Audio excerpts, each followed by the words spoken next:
Brigitte Lahaie, Sud Radio, le Love Conseil. Alors Jean-Charles Bouchou, on parle de l'envie. L'envie qui est souvent confondue avec la jalousie, ce qui n'est pas tout à fait la même chose. La jalousie, ça nous fait souffrir parce qu'on nous prend celui qu'on aime. L'envie, ça nous fait souffrir parce qu'on désire ce que l'autre possède. C'est pas tout à fait la même chose. Alors c'est pas toujours facile de comprendre la différence, mais c'est quand même très important. Alors l'envie, c'est une histoire à deux. La jalousie, c'est une histoire qui introduit un tiers. Une histoire à trois, alors. Si on veut simplifier pour que tout le monde comprenne bien. Alors, soyons justes, l'être humain est de toute façon toujours un petit peu envieux et c'est mieux d'en prendre conscience. Ça peut être normal d'envier la belle... Ça peut être un moteur aussi.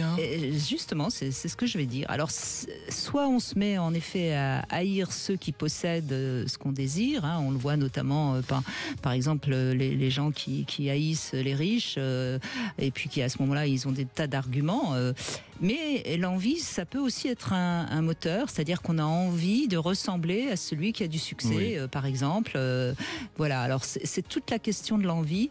Est-ce qu'on envie le succès et on essaye de faire du mal à celui qui a du succès, ou est-ce qu'au contraire, on le prend comme modèle et à ce moment-là, on essaye de voir qu'est-ce qu'on peut faire pour avoir plus de succès. Bref, en quelque sorte, quand on a de l'envie, ça réveille de toute façon des blessures narcissiques en nous, et je crois qu'on en a tous, donc autant le savoir. Chaque être humain est unique, donc il vaut mieux s'appuyer sur nos qualités et non sur celles de l'autre, quand même. Oui, encore une fois, ça peut être une source d'inspiration.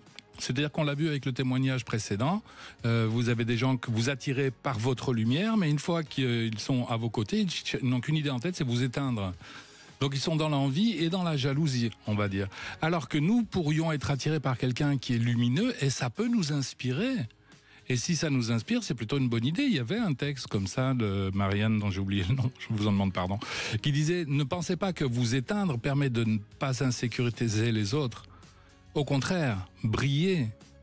Briller, et en brillant, on donne inconsciemment, involontairement la permission aux autres de briller à leur tour. » Bien sûr, et quand on est avec quelqu'un de brillant, par exemple, lumineux, brillant au sens lumineux, ça renforce notre estime et notre confiance en nous, notre narcissisme, donc voilà. Mais si c'est pas le cas, c'est qu'il y a des choses en nous qu'il faut peut-être aller travailler. Exactement, comme cette envie et surtout cette jalousie.